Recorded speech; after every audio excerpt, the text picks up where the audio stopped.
Why, hello there. It looks like you're interested in a little bit of a phrenology exam. Yeah? Okay. Do you feel like there's already an idea or a concept you have of phrenology in your mind? Okay, good. Well, basically, whatever character traits that are kind of absorbed into the brain, those character traits, depending on how high or low they are, will reflect in your cranium. So, for example, you're very high in a specific trait like amiability, then there's going to be more of a lump on that piece of your head. And then if there is a recessiveness to that trait, you could say, if there's a low possession of that trait, then there's probably going to be more of a recessed indent in that part of your skull. So, are you familiar at all with this chart? Okay, so I will explain it for you. I'm going to cover the different qualities and the different sections that we're going to be feeling out in this exam, okay? So in this chart, you have these separate categories sort of detailed out.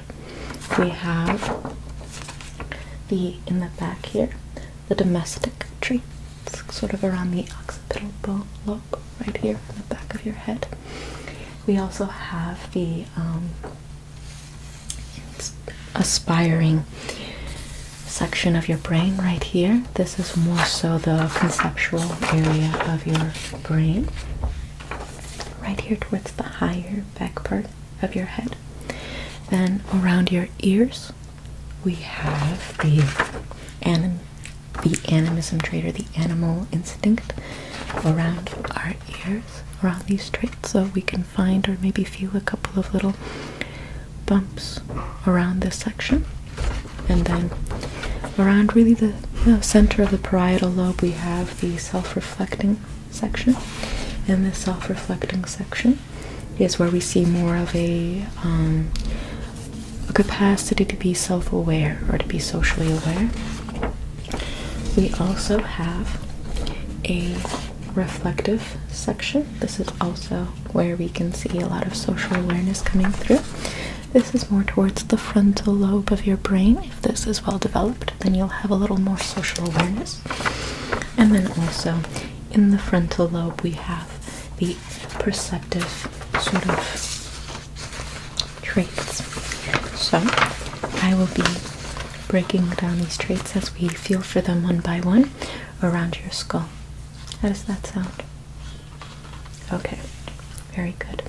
Well, in that case, I'm just going to tuck my hair back so that way I have more of an ability to focus. I'm going to put my hair in a ponytail. That way it's not all just so jumbled up and chaotic behind me.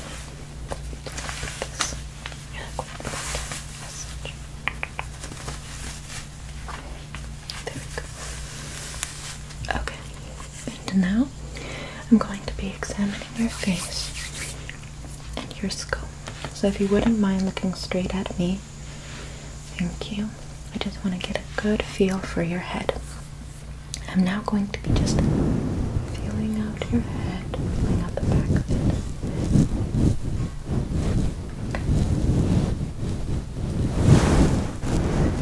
I'm starting to get a feel for your bumps and your indents.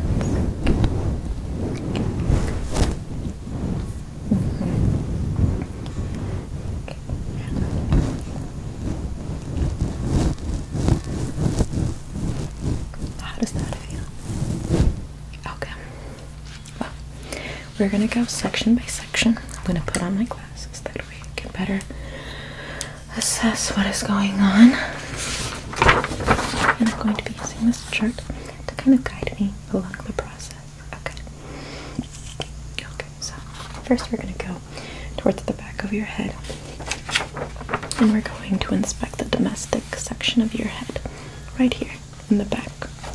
So, give me one moment. I'm just going to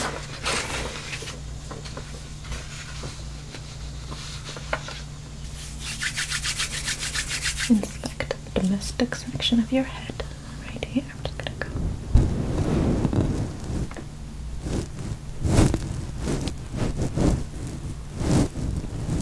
Okay. I feel a high lump here in your parental love. It seems that you were taken care of, perhaps, or at least adequately by parental figures. Typically, if this is flat, then there's or recessed, then there's a high chance that you were probably not paid attention to. There's a high chance that you were kind of neglected. But it seems to be pretty sizable, so it seems like you were given attention as a child by your parental figures. I'm going to go a little bit higher. This will be measuring your inhibition.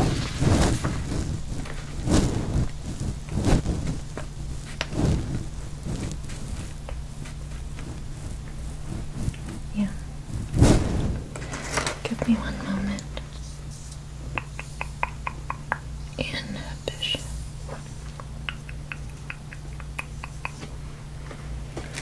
Yeah. Inhabitiveness. No. Inhabitiveness.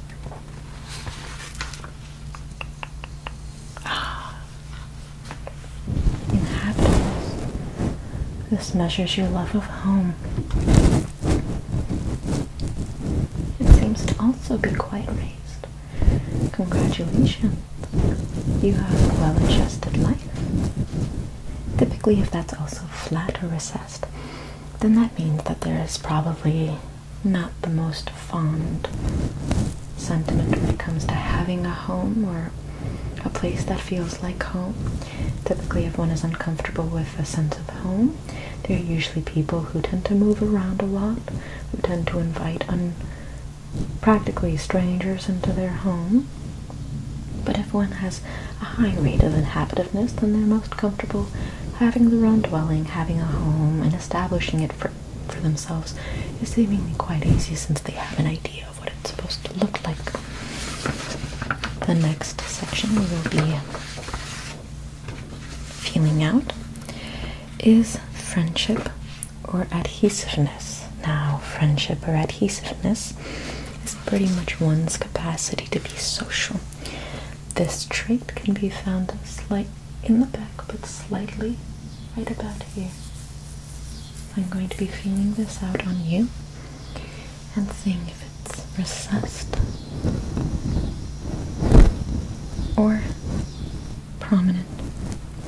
It seems to be prominent. You have a very prominent ability to make friendship and to keep those social bonds alive. Now, we're going to be assessing conjugality. Conjugality is pretty much one's ability and one's propensity towards marriage and keeping it healthy. So we're going to just feel this out right below friendship towards the base of your head as well. I'm going to be feeling that. It's also quite prominent.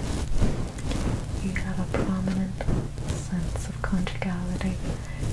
Is your desire to settle down, get married, and do you feel you possess all the proper traits to keep a marriage healthy? Okay, interesting. We can further assess those traits in this chart. But before we do, I'm going to just fix my ponytail just a little bit. There we go.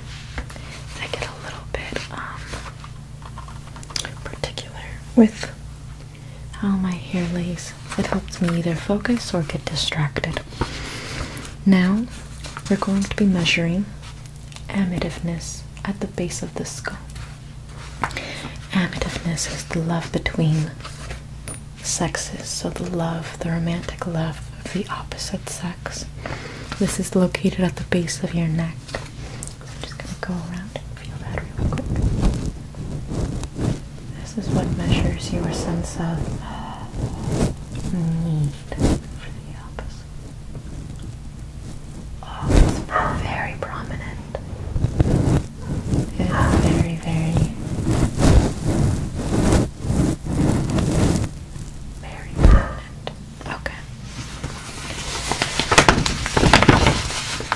adhesiveness is very prominent, as well as conjugality and friendship and adhesion, or adhesiveness. Adhesiveness. These all yield towards having a very valuable life, a very successful life. Now that we've almost finished with the domestic section of your brain, we're going to finish it off with continuity. We will then explore the aspiring section of your brain. But to explore continuity, we're going to assess your ability to take life step by step. If this part of your brain is high, then it shows that you have a very good ability to really fully throw yourself into a stage in your life. If it is low, it means that you're probably someone who tries to rush through many things, and that can cause a lot of stress. So, I am now going to just feel this section out. Feel this continuity towards the higher end of your skull. Okay. Yes, it's quite high. All of these different points have very good bumps on them. It's quite high.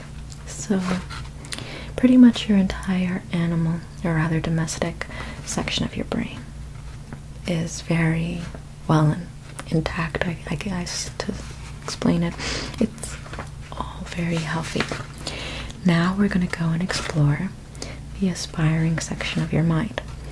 The aspiring section of your mind, we're going to begin with cautiousness, which is located right in front of the domestic section of your head. Right about here.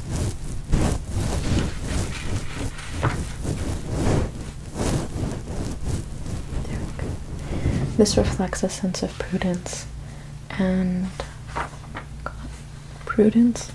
discernment, to be able to kind of see what is and is not to your benefit.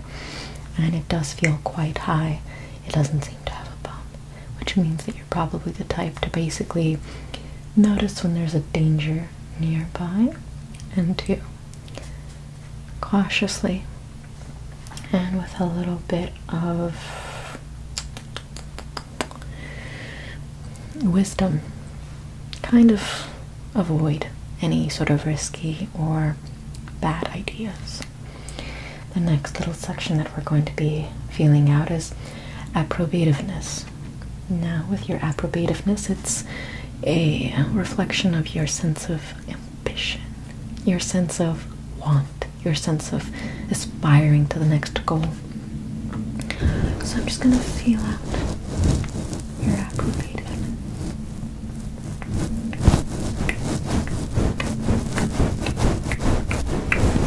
Okay. You have a high sense of approbativeness. It's very good. It seems like you're someone who can really kind of jump onto the next level. You're someone who is ambitiously oriented. Now, I'm going to go above that, and I'm going to explore your self-esteem. So I'm going to go up here. I'm just going to give a couple little delicate taps. Feel out your self-esteem. Okay. It's quite high. Congratulations. A lot of people have an indented or recessed sense of self-esteem. In your case, it is quite high. So this probably means that you understand your own value, your own worth. You're able to navigate the world with that understanding. Where someone doesn't meet your expectations, it's almost like you understand that this person's out of touch with reality. But you're also not haughty, because that also in itself is a different form of delusion. Now we're going to go next to it, and we're going to feel out your firmness. Your firmness is your ability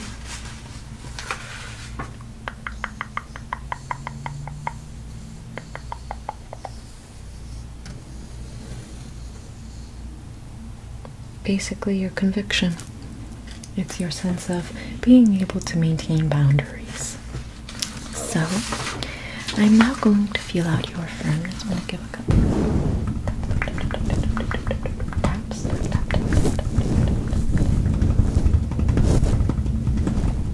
Okay. Your firmness seems to also be quite intact, and it kind of goes hand in hand with the other qualities that also seem to go very well with each other. Your firmness reflects that you are able to maintain your boundaries and establish them. I'm next going to feel out your conscientiousness. This conscientiousness will be measuring out your ability to have, I believe, a moral compass, because this is the moral section of your brain. Mechanical ingenuity. That's constructiveness, not conscientiousness. Conscientiousness is basically your moral ruler, which is right below your firmness. So, your sense of morality will establish your sense of boundaries. So I'm just going to go in now. I'm just going to be feeling about your conscientiousness, and it does seem to be quite prominent as well. Very good. Okay. I'm going to now be assessing your sublimity. Your sublimity is your sense of love of the grandeur, your love of the greater concepts in life. So, for example, beautiful architecture, wonderful pieces of music, etc., etc. You value that which truly takes genius to create. I'm just going to go in and I'm just going to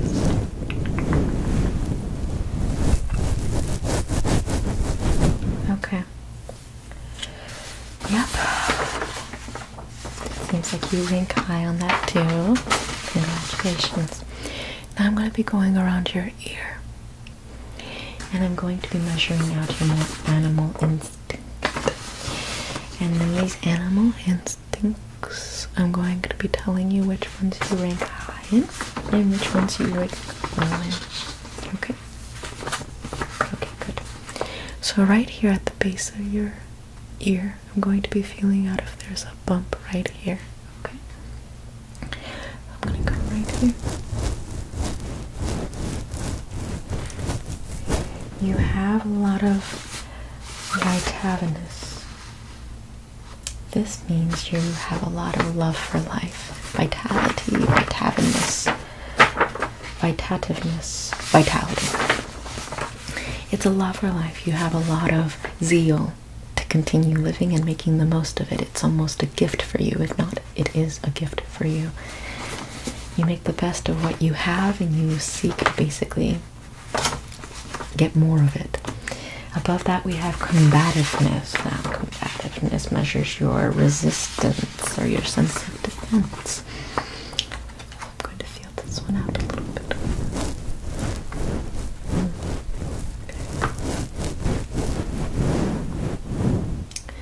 I see that you're a little bit low in combativeness. It's a little bit recessed. There's a lot of civility to you. You are used to or acclimated to a organized domesticity, a sort of structured civilization. So the need for combativeness is not quite highlighted, but it's not too recessed where it's still there.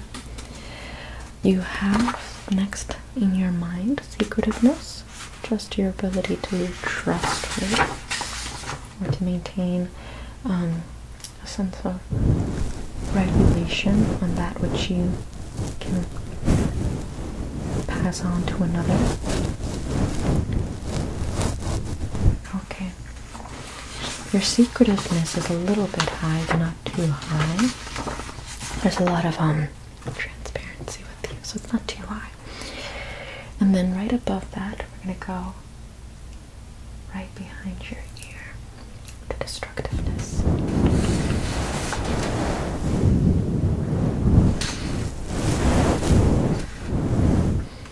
That one's also quite recessed. You have a very recessed sense of destructiveness. This includes your executive function and your ability to exude force. So you don't tend to be someone who is destructive. It seems like you're someone who is more constructive. So now I'm going to be examining your acquisitiveness. This is your ability to specifically accumulate. It's kind of like your ability to acquire that which you have your sights on. So I'm just going to measure out. And it's very, you have a very prominent acquisitiveness. And now we're going to go to the front of your ear, the front of it, to measure your alimentiveness. This is your sense of appetite and hunger. So I'm just going to go and measure out the front of your ear. And it is very good. Now we're going to move on to your sense of, I've made a mistake, an error. I mislabeled your aspiring section of your mind as moral. Those were not moral traits or characteristics. They were aspiring traits and characteristics. Now we're going to go to the moral section of your mind, which is in the center of your cranium at the top. And I'm going to be measuring for your veneration.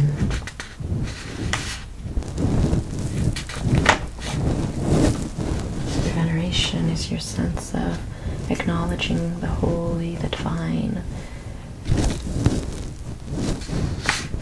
your ability to worship that which is true. And it's quite high. And next to it, we're going to be measuring your sense of benevolence. Now your sense of benevolence is your sense of mercy, your sense of grace, which is also quite high. Congratulations. Now beneath those traits, we're going to measure out your sense of hope and your sense of spirituality and your sense of imitation. So let's measure out your sense of hope.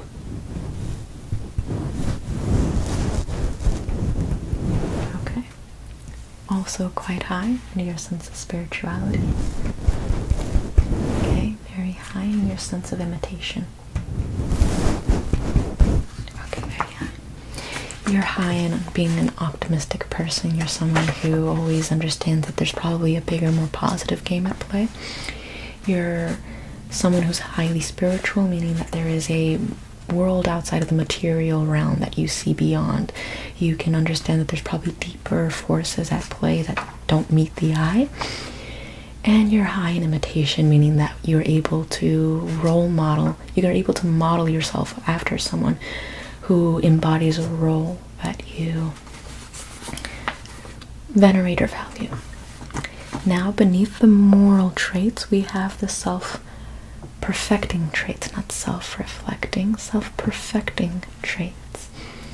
These include mirthfulness, and it includes constructiveness and ideality. So, under mirthfulness, we have wit and humor, or jocosyness. The trait of jocosyness, jocosyness, and it's quite high. You have a very good sense of humor, which is great. Then underneath the mirthfulness, we have constructiveness. Now this one entails mechanical ingenuity, as previously mentioned, which basically means your ability to look at a puzzle, look at a device, and be able to tear it apart with your mind and rebuild it again. It's your ability to kind of see the greater plan at play, which is also quite high. And next to constructiveness, we have ideality. And ideality is the refinement, your sense of taste, your sense of purity. It's really just someone who seeks to enjoy or absorb or only intake a high form of art, whether it's opera, ballet, delay, things that require a lot of discipline and a lot of time, focus, and energy, which is also high, which is unsurprising. The next one we're going to be examining is close to your frontal lobe. It's right here on your forehead and your hairline. These are your reflectives. This is where you're aware of yourself and how you fit in with others. Now, towards the higher end, we have human nature. Human nature basically measures out your ability to be, I guess, your ability to socially adjust to those around you, or at least your comprehension of how the social rules work. And I see that it is a bit high. And behind that, we have agreeableness, which is pretty much just your ability to work well with others, which is pretty high, but keeping in mind how you maintain boundaries, it's not too high where you become a people pleaser. And then in front of that is causality. Causality is defined by your ability to understand consequences, cause and effect, basically the resulting consequences of your actions.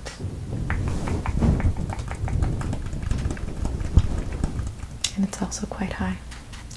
And in front of that is comparativeness, your ability to assess yourself against someone else. And it's also quite high. Now we're going to move on to your perceptives. These are pretty much located around the eyes and a little bit in front of the ear.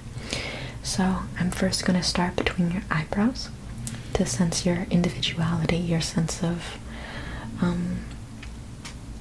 rather your observation of yourself. So I'm just going to go in. Okay. That's quite high. And now I'm going to be assessing your eventuality, which basically means your memory of facts. My eventuality is recessed. So I'm going to go across your brow and see if it's lifted. And it is. Congratulations. You have a strong sense of eventuality. Now we're going to be assessing your locality, which is your memory of location and places. I'm just going to go right here. It's like right above your brow. Okay, good. Now below that, we're going to measure out your sense of size. It's right here on your eyelid. So I'm just going to need you to look down for me, please. Look down. It's a little bit recessed. It means that you can't quite capture the true shapes and sizes of different items, people, you name it. It's like your depth of perception is a little bit off. And we're going to do the same thing, but for weight. I'm just going to tap your eyelid. There's a bump there. You're able to accurately assess weight. And next to it is color. Very good. You're accurate at assessing color as well. And now right here at the tip of your eye, we're going to be assessing how well it is that you can organize features or qualities. Your ability to kind of understand their order. It's also high, very good, right here. You have a good bump right here. And then calculation is right here. So I'm just going to feel out your sense of calculation. Very good. Now right about here is your vibativeness. Your vibativeness is your, I believe, your sense of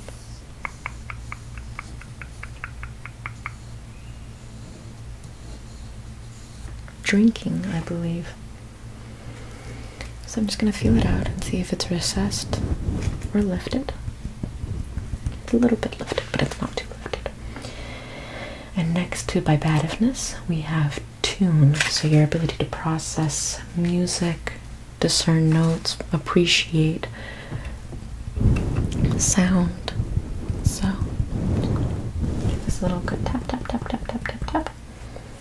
and it's pretty high. Next to tune, we have time, which is just your ability to conceptualize or process time. So I'm just going to feel this out.